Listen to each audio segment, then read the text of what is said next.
While talking to you about music labels for male seiyuu and 2D music projects, I touched briefly upon the topic of sales, comparing Mamoru Miyano and Soma Saito's sales for their best-selling albums. On episode 32, I added that out of both, Saito is the one that manages to earn more in royalties despite not having as much strength in streams or YouTube views as Miyano has. Why is that?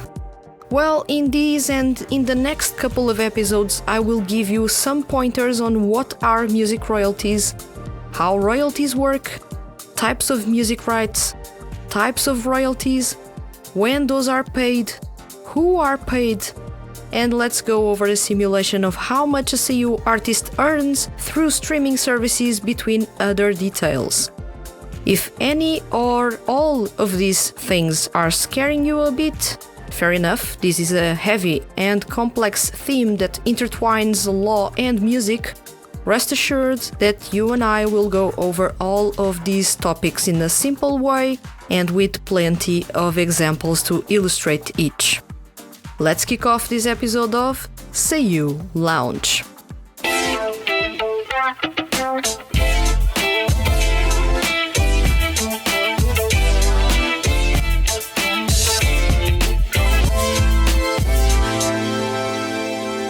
Welcome to Seiyuu Lounge. I am your host Vanessa, and today's topic is music royalties for male seiyuu artists. What are royalties? For most fans of music, a song is exactly what it is, a song. However, there's much more behind the song aside from how it was composed, something that I talked about on episodes 14 and 15, to the techniques that your favorite seiyuu use when singing, something that you can check in more detail on episode 17, or even what are the voice tones that seiyuu have and how versatile those end up being when singing, something that was covered in some detail on episode 16. Behind all that, and equally important, are music royalties. After all, seiyuu have to be paid for their singing, composition, or lyrics. Music royalties is no easy theme to talk about, hence I decided to split it into a couple of episodes to cover in more detail each topic and provide you with more examples of each.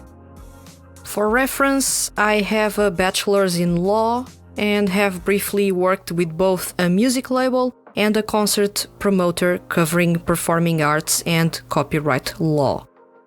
I am by no means a lawyer, so all information in this episode is not legal advice in any capacity. These and the next episodes include information for educational purposes, because you and other Seiyuu Lounge's listeners love to learn new things pertaining to the careers of your favorite voice actors. And well, I am a geek about these things and I want to share with you how everything works behind the scenes. Now that the disclaimer is over and done, let's kick off this episode covering a simple, introductory topic. What are royalties? This is the biggest question and, strangely enough, the easiest one that I will be answering in the next couple of episodes. While many may think that your favorite seiyuu artist or band or 2D group having 400,000 streams in one song on Spotify is amazing, and your favorites are earning a lot of money because of that, let me do a reality check for you. They aren't. There are a wide variety of stakeholders that will get money out of those streams before your favorites even cite the money that is due to them. There are middlemen that will take a cut of it, and depending on the contract an artist has, many more people may be entitled to a cut of those profits. The artist is, most of the times, at the end of the funnel, receiving any crumbs that were left of their spoils. If the artist in question writes and composes their music, there are still stakeholders, however, the artist is higher up in the funnel, getting a bigger slice of those stream revenues and, in some cases, getting that slice before everyone else. To put it simply, royalties are payments that go to recording artists, songwriters, composers, publishers, and other copyright holders for the right to use their intellectual property. As you can tell, music royalties are derived from copyrights, which are a type of intellectual property. The owner of a royalty gets paid before stockholders, company executives, and many more interested parties. For example, old codecs compose and write their music. When it's time to collect their royalties, they are paid before all other people at Lantis that could earn money off of them. In another example, Tasuku Hatanaka's Dying Wish was not composed nor written by Hatanaka, actually outsourcing those to composers and lyricists outside of Lantis. Hatanaka's at the bottom of the funnel, getting any spare change out of the money he made with that single. Royalty payments are typically made at specified intervals, for example, monthly or quarterly. Those can be at times even yearly. To sum it all up, if you are an artist, you are entitled to royalties and will receive those at specified intervals. This is completely different from CD sales, which, when they stop, the artist stops earning money. Imagine DAT's Versus. The single was released in 2012 and the unit has disbanded. How many copies of Versus have been sold in the last 2 years? Perhaps close to none. No CDs sold, no revenue to the artist off of those CDs. In the case of royalties, for as long as they are alive, and even 70 years after their death, every time their song is played, streamed, or a music video of theirs is watched, they are entitled to royalties. So royalties are a sure, consistent stream of money even when the artist is on hiatus or with long periods of time between album releases. Money keeps flowing and appearing in their bank account as long as someone plays their songs. It doesn't rely on CD sales, which is good because most people nowadays don't buy physical CDs, and fewer are the people that purchase old CDs. Of course, some artists receive more or less money in royalties, and that's because there are two types of music rights: master and composition. As you may be aware, music is protected by copyright laws when the work is fixed in a tangible medium of expression. If the music is recorded, sound, or even sheet music, it is copyrighted from that point on, and everyone sharing it without owning the rights to it is, of course, violating copyright laws.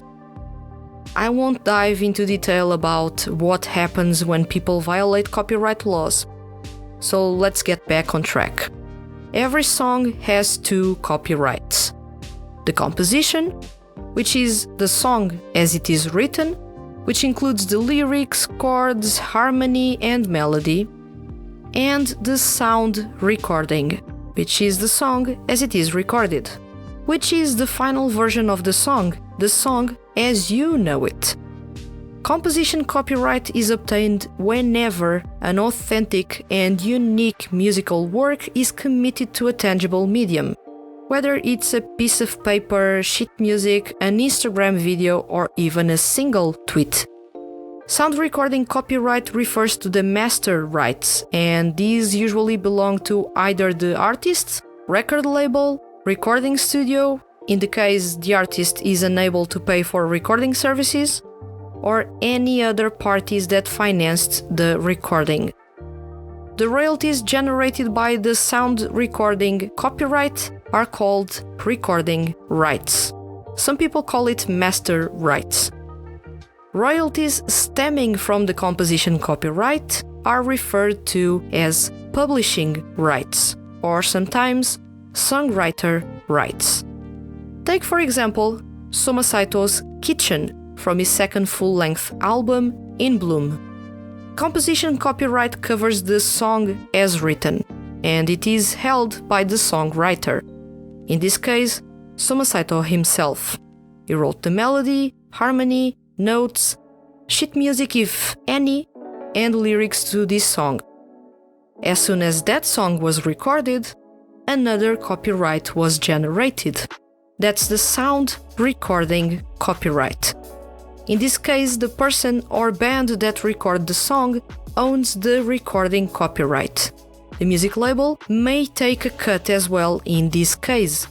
Take for example, Gran Rodeo's Jonetsu ao Boiteiru. The recording copyright goes to Gran Rodeo.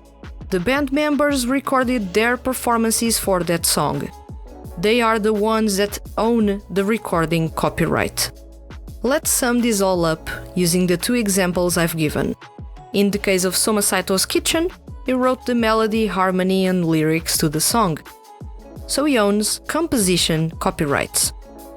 He also played the instruments in that song, so he also owns sound recording copyrights. Gran Rodeo's Jonetsu ao Boiteiru has lyrics by Kisho and music composed by Iizuka. Composition copyright is shared between both. The song was recorded by the whole band, so the band owns the recording copyright. In both cases, it is not clear if their music labels, Sacra Music and Lantis, respectively, gave advances to Soma Saito and Gran Rodeo to record their music. If those music labels did, they have for certain a right to a cut of the sound recording rights. If by any chance either or both Saito and Gran Rodeo paid studio time and recording off of their own money, then Sacra Music and Lantis don't have a thing to collect in here. So far, so good. That was a rather simplistic take on those copyrights, and I know that those that are law graduates or even lawyers will be narrowing their eyes and saying that's not right, at least not entirely right. And that's because I simplified that for you. As a matter of fact, the topic of composition and sound recording copyrights is incredibly complex. What can seiyuu artists do to guarantee they earn money off of their music? It is recommended that seiyuu artists, like regular artists, join a performing rights organization. In Japan, there's JASRAC. Once the seiyuu artist is affiliated with a performing rights organization, they register their songs to begin receiving their songwriter and publishing royalties.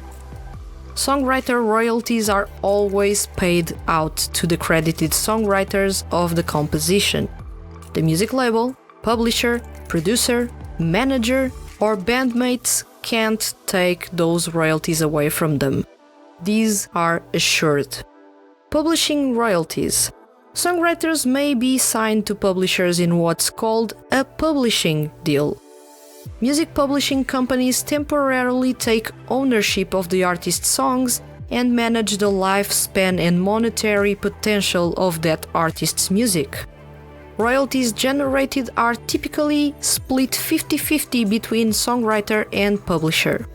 The artist doesn't need to be signed with their music label for publishing. The artist can outsource that at will, something that, in the case of songwriter royalties, can't be done. Songwriter royalties are locked and can't be outsourced. Music publishing companies ensure that seiyuu artists are paid for their work. In the cases of Soma Saito and Gran Rodeo, looking at their CD booklets, place in which there's usually mention of the publishing company, music label, management, and other important parties, there is no mention of their publishing companies, which means that both are signed to their music labels on that aspect. So when Soma Saito and Gran Rodeo compose their songs, Sacra Music and Lantis actually take 50% of the publishing rights. To avoid confusing you, let's sum up all of these. Seiyuu artists or performers like Daisuke Ono and Mamoru Miyano that seldom write or compose their music, or Yuma Uchida and Tasuku Hatanaka that don't write nor compose their music, they lose a big chunk of money to composers, lyricists, publishers, music label, and more. They don't own recording rights and only get a small portion of the publishing rights. In an opposite direction, singer-songwriters like Soma Saito, Gran Rodeo, U-Make, and Toshiyuki Toyonaga that write and compose their music are able to extract a lot of money out of their work, avoiding having as many middlemen as performers do. They are able to retain a lot of money. That's why in previous episodes when I compared Mamoru Miyano's Eminem the Best and Soma Saito's Quantum Stranger, I mentioned that Saito earns more money than Miyano off of his music. He owns several rights, recording and publishing rights, over his music, taking a bigger slice of his music's earnings for himself than Miyano takes of his. And that's because he does not compose his music nor writes all his lyrics. In simple terms, Saito owns a big chunk of his music. Miyano barely owns his music. Hope that clears it out for everyone. It's not a matter of quality in their music or me being a fan of one or the other when I made that comparison. I actually enjoy music from both. But those are the facts, and given that Eminem the Best and Quantum Stranger are the best-selling CDs by male seiyuu, a comparison was bound to happen sooner or later. Same comparison could be done to Toshiyuki Toyonaga's repertoire and Yuma Uchida's repertoire. Who do you think gets more money off of royalties out of both? It's Toyonaga. He writes lyrics, composes his songs, plays instruments, produces and distributes his music under his own music label. Yuma Uchida doesn't compose nor writes his music. He barely owns his music. So laws dictate who gets the most money out of their work. Bigger slice of the pie for singer-songwriters, no slice or small slice for performers only. With both having over 24,000 copies of their best-selling albums, when royalties come into play, Saito nudges well past Miyano in earnings. To wrap up this episode, let's talk briefly about the difference between licensing and royalties, something that will come in handy to understand the upcoming episodes. For example, a master license grants a music user permission to use intellectual property owned by someone else, whereas royalties are the payments generated periodically from using that intellectual property. You and I could dive a bit deeper, but those are uncharted waters for me. Remember, I am no lawyer, and you're not here to listen to a law class. To avoid making Seiyuu Lounge a classroom, let's relax a bit and put a stop to this episode.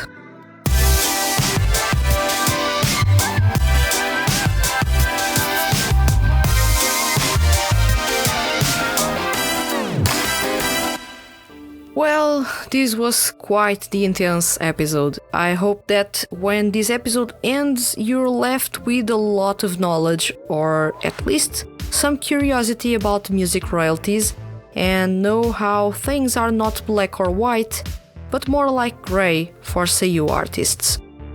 There are a lot of middlemen in the music industry, and the less the seiyuu is involved in their music, composition, lyrics writing, for example, the less money they earn, even if all of their songs have 200,000 streams or their music videos have millions of views.